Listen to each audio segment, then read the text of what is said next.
বলে গেছেন শহীদ ওসমান বিন হাদি।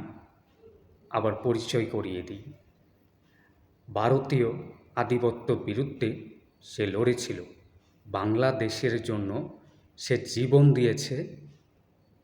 কাপুরুষের দল পিছন থেকে তাকে মাথায় রাস্তার মধ্যে তাকে গুলি করে হত্যা করেছে। সেই হত্যার বিচার আমরা এখনও পাই নাই।